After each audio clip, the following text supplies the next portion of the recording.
네, 이재명 후보에 이어서 박범계 법무장관과의 대담이 곧바로 기다리고 있습니다. 그에 앞서 법무부 검찰 관련 현안 정리한 영상 함께 보시겠습니다.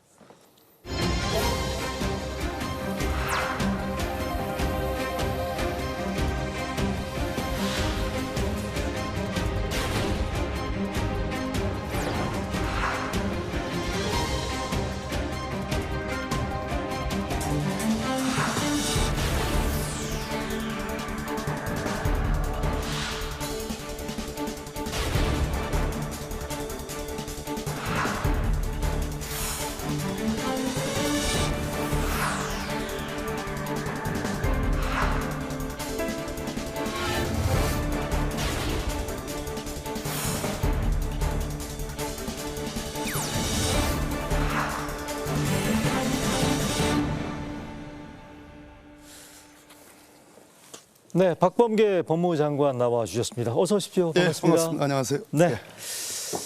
곧바로 현안 질문 드려도 괜찮겠죠? 뭐 짧게 인사라도 해야 될 텐데. 질문지에는 처음에 그렇게 안 돼 있던데. 시간이요? 좀 제한돼서. 네. 앞서 이재명 후보도 언급이 있었습니다만 박근혜 전 대통령 사면 관련해서 여러 가지 얘기들이 나오고 있고요. 이게 지금 내용도 못지않게 절차 진행된 과정에 대해서 여러 국민들이 궁금해하고 있는 것 같아요. 보면 21일 날 사면심사위원회에 박근혜 사면안이 올라갔다라는 거고요. 어제도 일부 보도가 됐습니다만 당일 뭐 장관께서 뒤늦게 회의장에 들어오셔가지고 사면 안건을 올렸고 표결까지 이루어졌다. 맞나요? 4시 한 40분경에 제가 이제 주재를 하기 시작했고요. 네. 그 사면안 중에서 다른 안건, 전직 대통령에 대한 사면 안건을 올리기 전에 낙태죄 사면 안건을 먼저 처리했고 한 4시 50분경에 전직 대통령, 전직 국무총리 두 분에 대한 사면 안건을 올린 건 맞고요. 그다음에 그것이 이제 뭐 다수결 표결에 의해서 간 거라기보다는 네. 어제 제가 뭐 KBS 9시 뉴스도 봤습니다만 대체로 이제 민간 의원님들의 의견을 먼저 들었고 그런 속에서 다수가 찬성하는 의견이 있었고 예. 그 다음에 이제 정부 의원들 의견을 들어서 절대 다수가 전직 대통령에 대한 전직 국무총리에 대한 사면에 찬성하는 뭐 표결이라고 보기는 어렵습니다. 의견을 쭉 듣는 절차였습니다. 정부 위원들이 찬성했다는데 그러면 장관께서도 찬성 입장을 제가 찬성 여부를 밝힐 필요가 없이 몇 대 몇이다라고 표현하기는 말씀드린 그렇습니다만 절대 다수가 사면에 찬성하는 입장이었기 때문에. 아, 그래요? 그러면 박근혜 전 대통령 사면 안건을 그날 사면심사위원회에 올리기로 결정한 시점도 그날이었나요, 그럼? 아닙니다. 그 전주 제가 금요일 날 네. 우리 이제 사면과 관련된 해당 국이 검찰국입니다. 그래서 검찰국장에게 그 전주 금요일 날 네. 이렇게 전직 대통령, 전직 국무총리에 대한 사면안을 처음으로 얘기를 했습니다. 아, 그러면 그날 화요일 당일 청와대 연락을 받고 급히 안건으로 올린 건 아니네요. 급히 올린 것은 아닙니다. 아, 그래요? 제가 사면에 올리는 것 자체가 미리 밝혀지면 쓸데없는 논쟁이 있을 가능성을 생각해서 네네. 특별한 보안에 붙여 있었던 것이고 네. 뭐 그 직전에 뭐 제가 대통령으로부터 받은 어떤 사면에 대한 어떤 그 경위라든지 시점 이런 것들은 밝히기가 어렵습니다.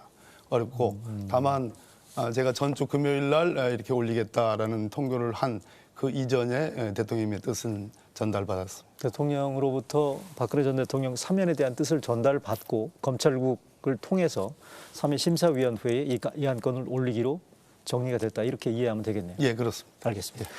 사면 이야기는 이 정도로 하고요. 네. 검찰 수사 핵심 관련 이슈들 먼저 대장동 얘기 국민들이 관심이 많으니까요. 최근에 불행한 일이 연달아 2건이 일어났습니다.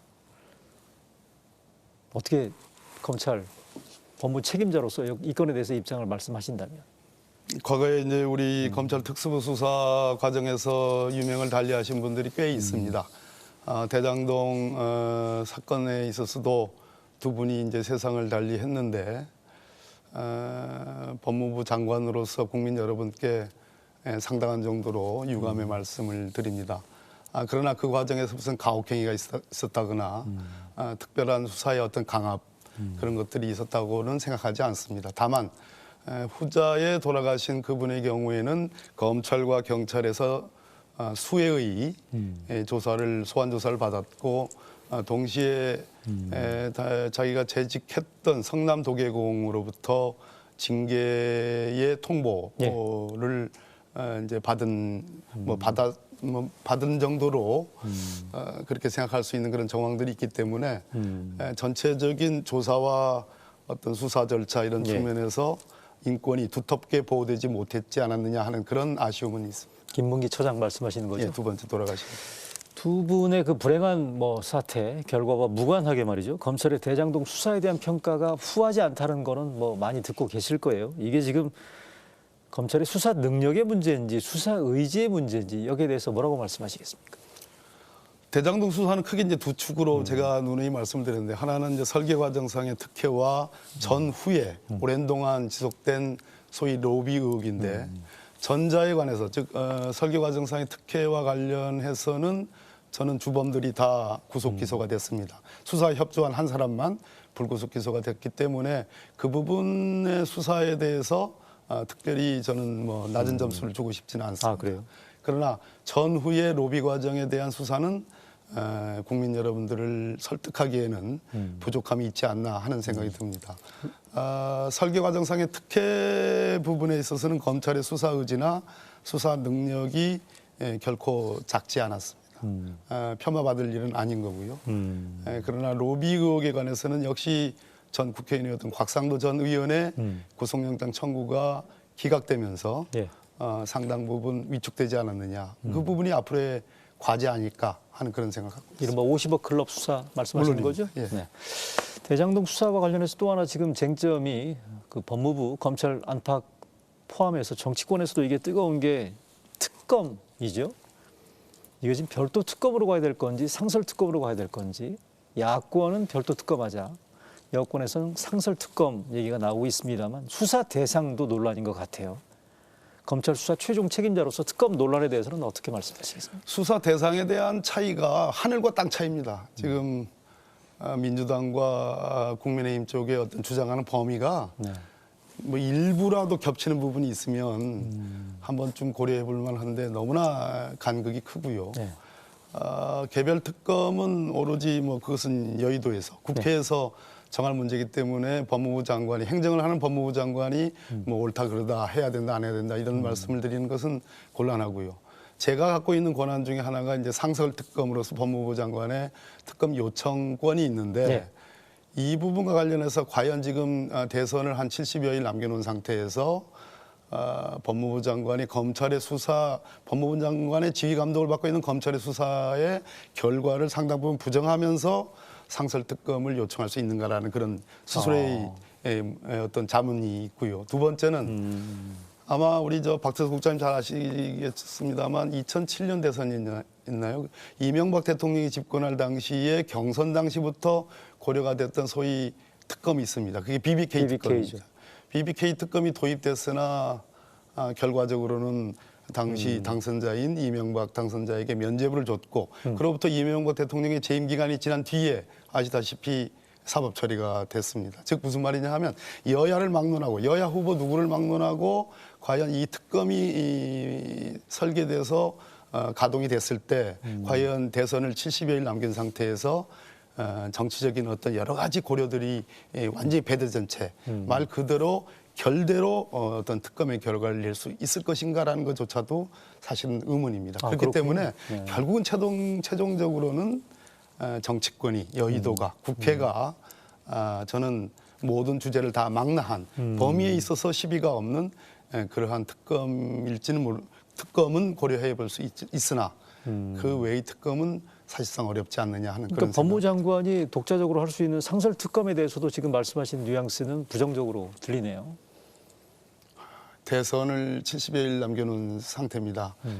우리가 법과 정의를 얘기할 때 또 거기에 대한 다른 측면의 얘기를 할 때 제가 원하는 것은 현재의 이 검찰과 현재의 공수처가 이미 법과 제도의 이름으로 오랜 동안 만들어졌고 새롭게 만들어진 기구인데 이 안에서 법과 정의와 법치주의를 실현하지 못한다면 그것은 상당한 정도의 역사의 후퇴입니다. 그런 측면에서 특검 이전에 저는 결대로 네. 증거가 가리키는 대로 사실을 확정하고 네. 그 사실에 대한 엄정한 법 집행이 저는 있어야 된다고 생각합니다. 대장동 말고 또 저 주목받는 게 검찰 수사가 지금 도이치모터스 사건 수사일 텐데요. 참 어려운- 구체적인 사건에 대해서 장관께서 언급하시는 게 어느 정도까지 가능할지 모르겠습니다만 최근에 논란이었던 게 김건희 씨에 대한 불기소 논란 이 부분들에 대해서는 결론이 났습니까? 현안에 대해서 제가 이제 뭐 구체적인 말씀을 드리긴 어렵습니다. 그러나 최근에 불기소가 난 부분에 대해서는 공소시효에 쫓겨서 네. 그리고 현재 의혹의 핵심되는 부분은 아닙니다. 그렇기 때문에 아마 그 부분에 대한 증거의 수집이 충분하지 않았기 때문에 무혐의가 된 거고요. 네네. 전체적으로 도이치모터스 주가 조작 사건은 주범 권오수가 권오수? 있었고 전체 기간이 한 2009년부터 2012년까지 상당한 기간 동안 있었으며 지금 말씀하신 그분은 전주로서 상당한 금액이 참여가 돼 있죠. 네. 이 부분에 대해서 저는 검찰이 합당한 국민적 의혹에 합당한 결론을 내야 된다고 생각합니다. 아, 예, 그렇군요. 시효가 정리된 부분에 대해서만 불기소가 정리된 그렇습니다. 거고 나머지 부분은 현재 수사가 진행이 되고 있습니다. 있다는 얘기네요. 예. 문재인 정부가 강력하게 추진해왔던 검찰개혁 그 과정에 또 조국 사태가 있었고요. 또 한 분은 야당의 대선 후보로 지금 나와서 뛰고 있지 않습니까? 법무장관 입장에서 보시기에 그 정부 여당이 추진해왔던 검찰 개혁에 대한 현재까지의 평가라고 말씀하실 수 있는 부분들이 어느 정도 선까지 가능한지. 제가 금년 2월 1일 날 이제 법무부 장관으로 네. 취임한 이래로 한 110번 정도 현장 행정을 했고 그중에 한 30여 회 가까이 일선 검찰청, 지청까지 포함해서 다녔습니다. 그래서 많은 검사들하고 특히 평검사들과의 토론회를 많이 했는데요. 네. 분명히 이 검찰 검찰 개혁의 마지막 좌표는 검찰의 조직 문화를 개선하는 일입니다. 아무리 좋은 제도를 많이 만들어 놓는다 하더라도 그것을 운영하는 당사자인 검사들이 소위 집단적 조직 문화, 또 나 홀로 정의의 문화, 또 인권이나 적법 절차의 그런 것들에 대한 깊이 있는 천착 이런 것이 만약에 경시된다면 그것은 검찰 개혁을 하지 못할 것입니다. 그런 측면에서 제도적 개혁도 많이 이뤘고 공수처도 설치됐고 네. 또 수사권 조정도 있었고 또 뭐 직제 개편도 있었고 또 네. 피의사실 공표와 관련된 형사사건 공개금지 규정도 만들었고 이런 제도적 개혁도 했습니다만은 네. 그거보다 더 중요한 것은 역시 조직 문화의 개선인데요. 제가 다녀본 결과 적어도 우리 이 젊은 평검사들의 문화는 이 바뀐 형사사법 절차 안에서 검사가 국가사회에 네. 국민의 지지를 받으면서 국민의 신뢰를 받으면서 우리들이 기여할 수 있는 역할이 무엇이냐라는 질문들을 요즘에 많이 받습니다. 그것은 언필칭 검찰의 조직 문화가 변화하는 저는 단초라고 생각을 합니다. 나름대로 거기에 대해서는 성과가 있었다라고 그렇게 평가하시는 것 자부를 같네요. 합니다. 네.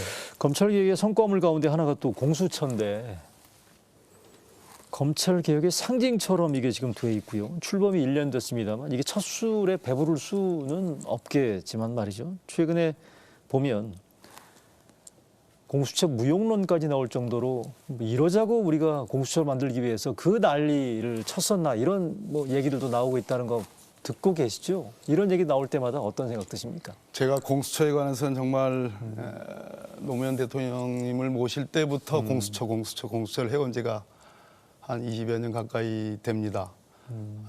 우리 박태수 국장님 지금 질문처럼 법무부 장관이 뭐 공수처하고는 예산상의 또는 법제상의 어떤 관련성을 빼놓고는 네. 수사나 여러 가지 정책 중립성 측면에서 네. 간섭할 수 없습니다. 그러나 지금 공수처에 대한 국민적 여망과 기대가 충분히 충족되지 못하고 있다는 점은 저도 느낍니다. 저 역시 일정 부분 실망감이 있습니다. 그러나 마치 축구팀으로 따진다면 창단된 신생팀의 우승 트로피부터 가져와라라고 하는 그런 요구는 저는 과대하다고 생각합니다. 그런 측면에서 공수처의 정착, 공수처가 정말로 검찰과 경찰과 다른 제3의 수사기관으로서 소위 공직자 비리 수사와 관련된 견제와 균형의 원리에 투철한 그런 공수처로 안착하기를 바라는데요. 이런 측면, 뭐 제가 자세히 모릅니다만 아마도 공수처가 올해 초에 탄생을 하면서 구성원이 다양합니다. 네. 검사 출신 공수처 검사도 있고 경찰 출신도 있고 또 변호사 출신도 있습니다. 그런 측면에서 구성원의 다양성이 초기에 어떤 그 공수처의 순풍을 어떤 어느 정도의 좀 영향을 미치지 않았을까 하는 생각이 있고, 두 번째는 충분히 인적 자원이 확보가 바로 못 됐습니다. 그런 측면도 있고, 세 번째는 첫 번째 사건은 물론 이제 교육감 사건을 다뤘고, 그것은 지금 일정 부분 공수처가 검찰에 넘겨서 일정 부분 불구속 기소가 됐습니다만, 네네. 지나치게 검찰을 겨냥한 어떤 입건 사례가 지나치게 많지 않았냐. 결국은 초기에 우승 트로피를 기대할 수는 없지만 그래도 8강이라도 줬으면 좋겠다 하는 그런 국민적 여망이 있기 때문에 선택과 집중을 네. 했어야 되고, 지금도 모든 사건을 다 입건해서 다 처리하려는 그러한 욕심보다는 정확하게 제가 아까도 말씀드렸습니다만 증거가 가리키는 대로 사실이 정리되는 대로 한 건 한 건을 그냥 따박따박 처리하는 공수처였으면 좋지 않을까 하는 그런 기대가 있습니다. 창단된 지 1년밖에 안 된 팀한테 우승컵까지는 아니더라도 4강, 8강 정도는 기대했는데 그 정도에도 미치지 못한다는 그런 아쉬움. 근데 국민들이 이걸 인내심을 가지고 공수처가 제 역할을 할 때까지 기다려 줄지는 솔직히 저도 의문입니다. 기다려 주셔야 됩니다. 이 공수처는 김대중 대통령 정부부터 시작해가지고 20여 년간 말 그대로 우리 한국 사회에서 검찰 개혁의 상징이고 이정표처럼 기대가 돼 있기 때문에 혹시 부족한 점이 있다면 보충해주고 그래야 되고, 저는 격려가 우선이라고 생각하고요. 참 공수처에 관해서는 제가 말씀드릴 수 있는 어떤 계제가 없기 때문에 오늘 이 이루진단에 나와서 마지막으로 말씀드리면 네. 이럴수록 공수처의 처장, 차장 또 공수처 검사들이 중심을 갖고 따박따박 하는 게 맞다. 하는 게 맞다 하는 생각. 장관 개인 질문 드려보겠습니다. 예. 최근에 그 김진국 민정수석이 사퇴했지 않습니까? 아들 문제로. 근데 이제 이거 여당을 중심으로 해서 장관께서 SNS에 김 수석을 옹호하는 글을 올린 걸 두고서 부적절하다는 그런 얘기들이 나왔단 말이죠. 장관께서 SNS에다가 이게 법무부 외적인 현안들에 대한 글들을 올리는 거에 대한 논란 어떻게 답하시겠습니까? 제가 SNS에 제 개인 뭐 SNS에 정치와 민감한 사항이라든지 검찰과 관련된 사항은 거의 올리지 않습니다. 근데 그날은 그게 그 당시가 바로 사면 논의가 있었던 상황이고요. 그 타이밍이 있었고, 제가 이번 사면 규모가 3천 명이 넘습니다. 꽤 큰 규모입니다.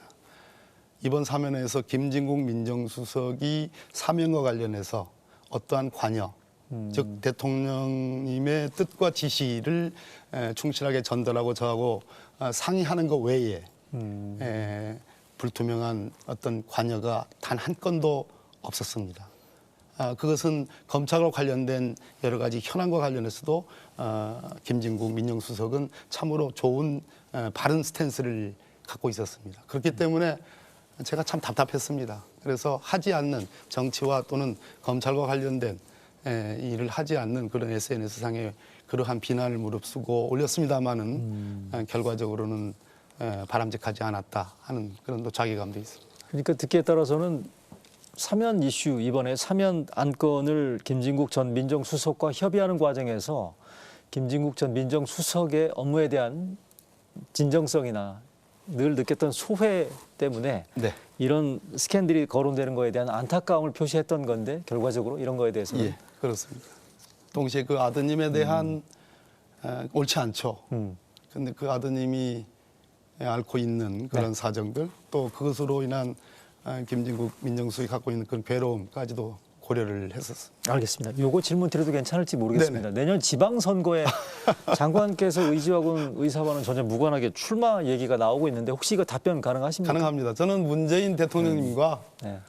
대통령께서 저를 버리지 않으신다면 내년 5월 8일까지 임기를 같이 할 생각입니다. 깔끔하게 정리해 주셨네요. 네. 알겠습니다. 여기까지 듣겠습니까? 박범계 법무장관과의 대담은 여기서 줄이고요. 오늘 휴일 네. 최강 추위에 나와 주셔서 다시 한번 감사드립니다. 조금만요. 감사합니다. 예, 감사합니다. 네, 이재명 후보, 박범계 장관을 잇따라 만나본 이루어진 날 라이브 오늘 순서 마치겠습니다. 함께해 주신 여러분 고맙습니다.